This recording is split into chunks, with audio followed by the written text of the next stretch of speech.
একটাই গরম আল্লাহ ওনার রিজিকে বরকত দান করুন, আল্লাহ ওনার সর্বদিকে বরকত দান করুন, ওনাকে বরকত দেওয়ার মাধ্যমে আল্লাহ আমাদেরকেও মালামাল করে দেবে, নিয়ামত দ্বারা ভরপুর করুক। জন্ম আমার নবীর যুগে হলে দুনয়নে রাসূল পাক দেখিলে কেমন হতো। জন্ম আমার নবীর যুগে হলে উচ্চ আওয়াজ একবার বলি মারহাবা। মুমিন ছাড়া কেউ শান্তিতে ছিল না, থাকবেও না। আপনার আমার ঘরে এসি আছে, মুখে শান্তির হাসি নাই। আপনার আমার ঘরে খাবারের অভাব নেই, কিন্তু মনে কোনো শান্তি নাই।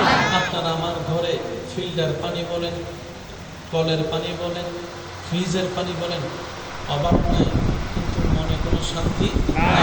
ইমাম হোসেন কারবালার ময়দানে পানি নাই, মনে শান্তি আছে, সুবহানাল্লাহ। খাবার নাই, মনে শান্তি আছে, রাস্তা বন্ধ, মনে শান্তি আছে, পরিবার শহীদ হচ্ছে, মনে শান্তি আছে, এদিকে কষ্ট, মনে শান্তি আছে। আল্লাহর ওয়াস্তে মনের কানটা দিয়ে একটু শোনার চেষ্টা করবেন। নারায়ে তাকবীর, নারায়ে রিসালাত, উচ্চ আওয়াজ একবার বলেন মারহাবা। আল্লাহ হুজুরের তশরিফ আবার রেখে কবুল করুন, আমিন। মনোযোগ আছে? আছে। ইমাম হোসেনের কিছু নাই, মনে শান্তি আছে। শুনি নাই, মনে শান্তি আছে। একটু বড় করে যদি বলা যায়, মনে শান্তি আছে।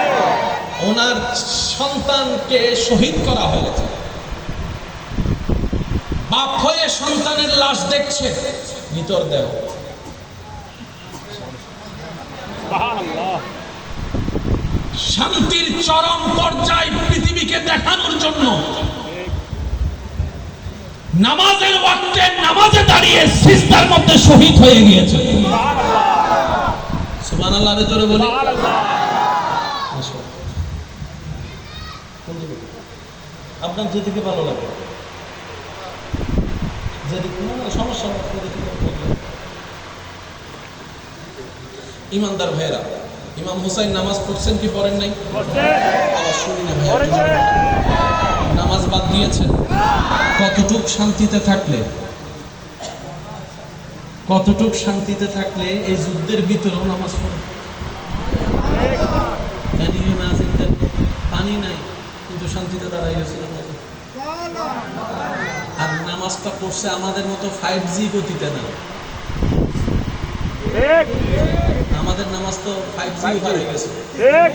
আল্লাহু আকবার,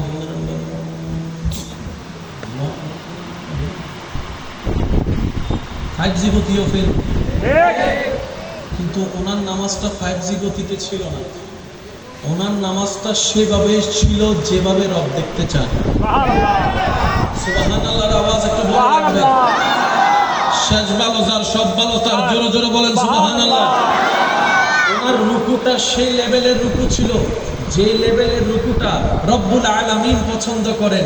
ওনার সিজদাটা সেই পরিমাণ ছিল যেই পরিমাণ সিজদা থাকাটা রব্বুল আলামিন পছন্দ করেন। ও আমার ইমানদার ভাইয়েরা, ওনার যেই পজিশনে শাহাদাত বরণ করা হয়েছে, রুকুতে নয় সিজদাতে জগৎকে দেখিয়ে দিয়েছেন, নবীর উম্মতকে শিক্ষা দিয়েছেন। ও আমার নবীর উম্মতেরা, জীবনে যতই তোমার দুঃখ আসুক, আমি হোসেনের দুঃখের সামনে তোমার দুঃখের কোনো অস্তিত্ব নাই।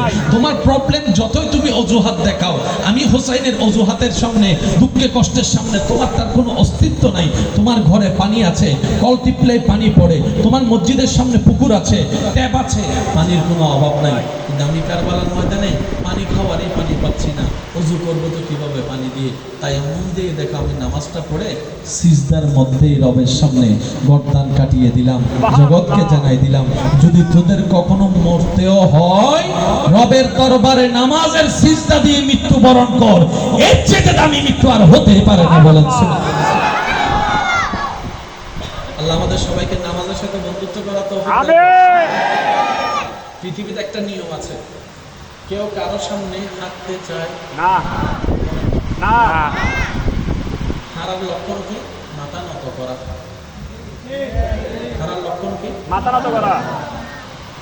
পৃথিবীতে আপনি যেখানে মাথা নত একবার করবেন, ওর সামনে গিয়ে আর আপনি মাথা উঁচু করে দাঁড়াতে পারবেন। ঠিক একবার নিয়ম, ঠিক আছে না? মাথা নত মানে ইজ্জত ডিমোশন, মাথা নত মানে আপনার দাম ডিমোশন। মনে রাখবেন, পৃথিবীতে একমাত্র রবের দরবার, যে দরবারে মাথা যত ঝুঁকাবেন সম্মান তত বাড়তে থাকবে। সুবহানাল্লাহ। রবের দরবার এমন মহান দরবার, যত আপনি ঝুঁকতে থাকবেন রব্বুল আলামিন আপনাকে দুনিয়া এবং আখিরাতে তত আপনার মান, মর্যাদা, মাথাকে, সম্মানকে বাড়িয়ে দিবেন। উচ্চতর করতে থাকবেন, সুবহানাল্লাহ। করতে থাকবেন। সুবহানাল্লাহ। এমন পর্যায় পর্যন্ত হয়, রবের দরবারে যখন সিজদা কবুল হয়ে যায় কারো, রব্বুল আলামিন বলে, যে বান্দা আমার দরবারে মাথা ঝুঁকিয়েছে দুনিয়াবি কোনো বিষয়ে, আমি আল্লাহ কুদরতিভাবে তাকে এমন ভাবে সাপোর্ট করব, দুনিয়ার কারো সামনে যেন তার দুনিয়াবি কাজে মাথা নত করতে না হয়। সুবহানাল্লাহ। এবার বলেন, ইজ্জত দেওয়ার মালিক কে? আল্লাহ। হায়াত দেওয়ার মালিক কে?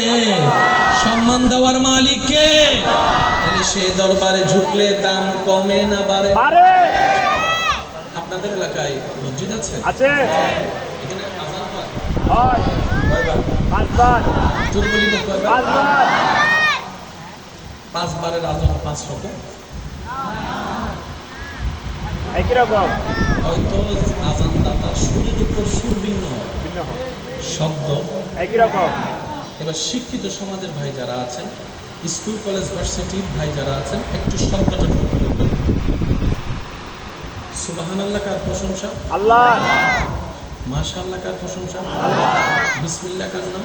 আল্লাহ। কিন্তু বড় চমৎকার বিষয়, যে নামাজ হচ্ছে শ্রেষ্ঠ ইবাদত, যে নামাজ হচ্ছে মেরাজ, যে নামাজ হচ্ছে জান্নাতে যাওয়ার রাস্তা, যে নামাজ হচ্ছে অমানুষ থেকে মানুষ হওয়ার শক্তি, যে মানুষ হচ্ছে বান্দাকে রবের রহমতের সাগরে যাওয়ার রাস্তা করে দেয়, যে নামাজ হচ্ছে মানুষের ভিতরটাকে পবিত্র করে দেয়, যে নামাজ হচ্ছে মানুষের চিন্তাকে পবিত্র করে দেয়, যে নামাজ হচ্ছে বান্দাকে রবের রহমতের সাথে সম্পর্ক জোড়া লাগাই দেয়। সুবহানাল্লাহ।